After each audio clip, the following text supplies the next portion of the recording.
یہ ہمارا کلیجہ جلتا ہے, جگر ٹکڑے ٹکڑے ہوتا, آنکھوں میں آنسو آتے جب ہم یہ دیکھتے ہیں کہ سعودی عرب اس سرزمین کا نام جہاں اتنی روشنی ہے, اتنی لائٹ ہے, ان کے پاس اتنی ایکسٹرا الیکٹریسٹی کہ رات کے 2 بجے آپ کسی چھوٹی سی گلی میں جائیں اور سوئی گر پڑے تو آپ اس سوئی کو اٹھا سکیں گے, اتنی روشنی. لیکن اگر کہیں اندھیرا, اگر کہیں ویرانی, وہ یہ قبر فاطمہ ہے, وہ یہ قبر معصومی. جب ہم یہ دیکھتے ہیں کہ وہاں گرمیوں میں دوپہر کے وقت اتنی شدید گرمی ہوتی ہے, پوری مسجد نبوی ایئر کنڈیشن کر دی گئی, پوری مسجد کے باہر چھتریاں لگا دی گئی, لیکن اگر کوئی قبر ایسی ہے, کوئی جگہ ایسی ہے جو اس دھوپ کے اندر تپ رہی ہے اور جل رہی ہے, وہ قبر سیدہ سے منسوب جگہ ہے اور 4 معصومین کی قبر ہے. یہ ہم اور آپ خون کے آنسو روتے ہیں. لیکن آل محمد نے تو نانا کے دین کے لیے پہلے دن سے اعلان کر دیا کہ اے تلواروں, اگر نانا کا دین بچے گا میرے ٹکڑے ہونے سے, آؤ تلواروں حسین کے جسم کو ٹکڑے ٹکڑے کر دو. حسین کو اپنی شہادت قبول ہے, حسین کو اپنے لاشے کی پاماری قبول ہے, لیکن نانا کا دین بچ جائے. یہ میری تقریر کے درمیان کا حصہ تھا. تو یہ 8 شوال آپ سے تقاضا کرتا ہے کہ نانا کا دین کبھی ہاتھ سے نہ جانے دے, لیکن مصائب کو آگے بڑھاتا ہوں. اور وہ یہ ہے کہ جب کبھی مصائب پڑھے جاتے ہیں تو آدمی کس کو جا کے کنڈولنس کرتا ہے اور پرسا دیتا ہے, جو اس خاندان کا سب سے بڑا اس وقت ہوتا. مگر جب یہ مصائب نازل ہوئے تو 11 کے 11 امام دنیا سے جا چکے تھے. امامت تو امام زمانہ کی ہے نا, یہ غم, یہ مصیبت, یہ امتحان تو اللہ نے امام زمانہ کا لیا ہے نا.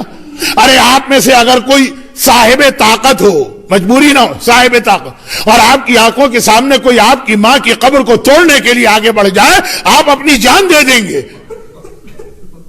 ہائے میرے زمانے کا امام کتنا صابر ہے,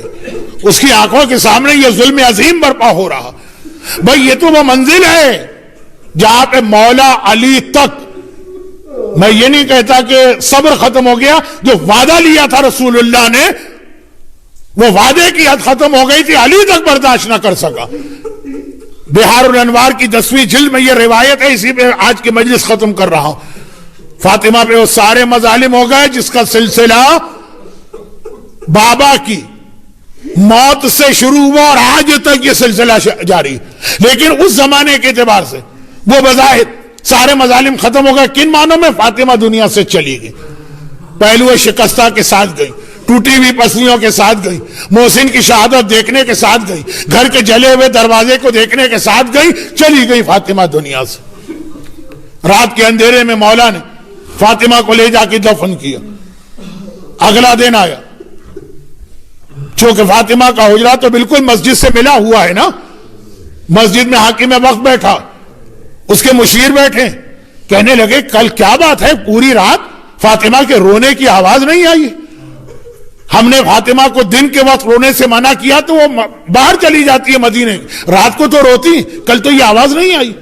معلوم تو کرو کیا چیز. پتہ چلا فاطمہ تو رات کے وقت دنیا سے جا چکی اور دفن بھی کر دی گئی. مولا نے کئی جگہ نشان قبر بنائے تھے, ان میں سے ایک بقی بھی تھا. بس جیسے ہی یہ سنا آپس میں کہنے لگے, جب یہ خبر پھیلے گی کہ رسول کی بیٹی دنیا سے چلی گئی اور ہم رسول کے جانشین ہیں, سکسیسر ہیں, تخت نبوت پہ, خلافت پہ بیٹھے ہیں, دنیا پوچھے گی رسول کی بیٹی کی تم نے نماز جنازہ بھی نہیں پڑھی, کیا جواب دیں گے؟ کوئی جواب تو ہونا چاہیے. جواب تیار کرنے کے لیے کیا کیا؟ کہا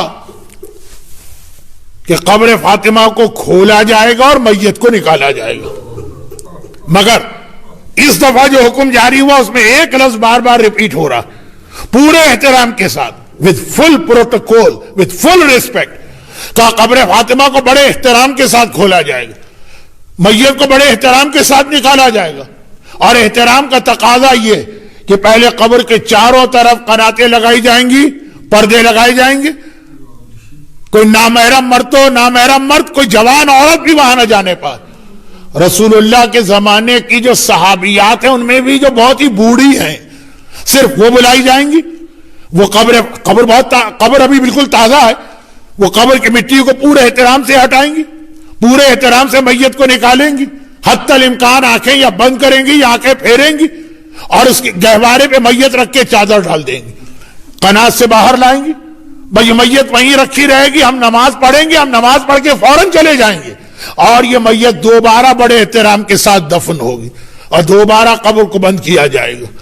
صحابیات آئیں گی، وہ بھی جوان نہیں بوڑھی، پردے لگائے جائیں گے، احترام کے ساتھ آنکھیں بند کر کے میت کو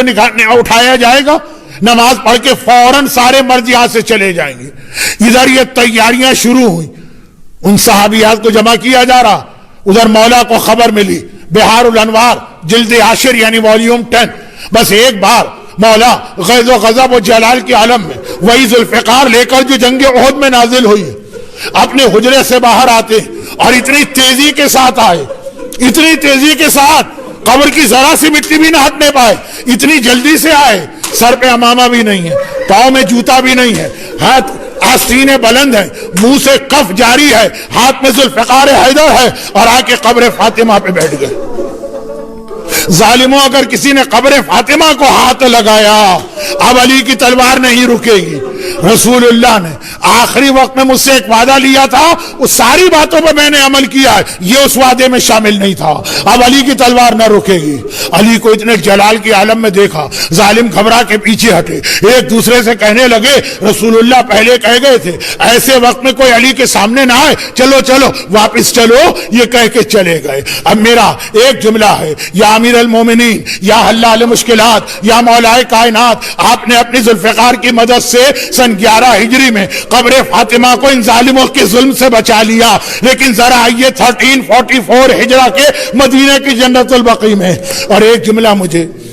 امام زمانہ سے کہنا ہے، اے میرے زمانے کے امام، اے حجت خدا، آپ کے دادا کا جب یہ امتحان لیا گیا تو آپ کا دادا ذوالفقار لے کے اپنی بیوی کی قبر بچانے آ گیا، ہائے یہ آپ کی امامت تھی جب 8 شوال 1344 ہجری کی وہ منحوس صبح نمودار ہوئی کہ ایک مرتبہ یہ سارے بغضی علی، کینے اور عداوت میں بھرے ہوئے دشمنان اہل بیت بقیع میں کدالیں لے کے داخل ہوئے، بلڈوزر لے کے داخل ہوئے، پوچھنے لگے یہاں قبر فاطمہ اور قبر معصومین کون سی ہے؟ لوگوں نے کہا یہ روضہ ہے معصومین کا، یہ ہے قبہ بنی ہاشم۔ بس ایک مرتبہ بلڈوزر کو حکم دیا آگے بڑھو، بلڈوزر آگے بڑھا، وہ روضے سے ٹکرایا، وہ قبہ گرا، وہ روضہ ٹوٹ کے گرا، وہ زری ٹوٹ کے گری، نشان قبر ظاہر ہوا۔ اب کدال والے آگے بڑھے،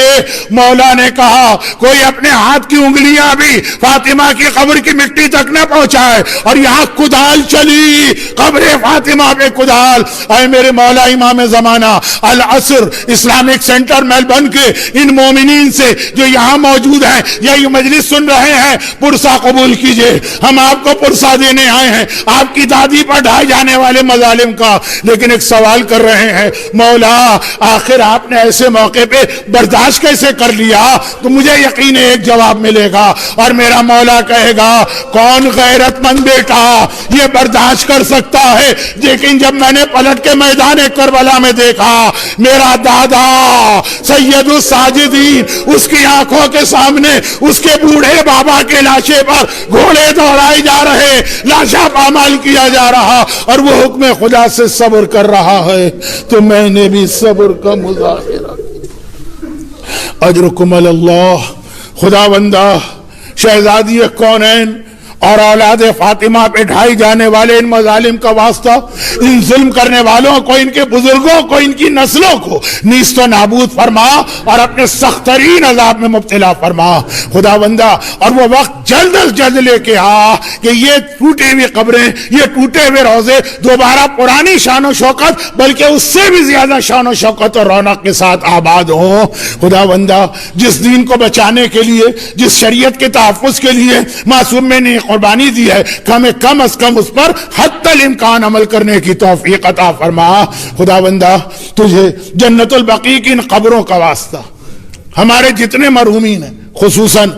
آج برادر محترم فہیم مرچنٹ صاحب کی اہلیہ کا انتقال ہوا کل رات کو، اور ہمارے برادر محترم سرور صاحب کی ساس کا کل انتقال ہوا، خدا بندہ تمام مرحومین خاص طور پر ان دو کو اعلی علیین میں جوار اہل بیت اور جوار معصومہ کونین صدیقہ طاہرہ سیدہ کائنات سے ملحق فرما۔ خدا بندہ اسی جنت البقیع میں میرا بیمار امام سجاد بھی دفن ہے. تجھے میرے مولا کی بیماری کا واسطہ دنیا بھر کے تمام بیماروں کو، خصوصاً کورونا ڈیزیز میں جو لوگ مبتلا اور خاص مومنین دنیا میں اس بیماری میں مبتلا ہیں ان کو، اور خاص طور پہ میلبرن میں اگر کوئی مومن ہے، ایک مومنہ یہاں بھی اس وقت کینسر سے جنگ کر رہی ہیں، خدا بندہ ان سب کو شفائے کاملہ عطا فرما. اور خدا بندہ ان مظالم کو سننے سے برداشت نہیں ہوتا ہے، اس لیے اپنی آخری حجت خون کربلا اور مظالم اہل بیت کا انتقام لینے والے امام زمانہ کے ظہور میں تعجیل فرما.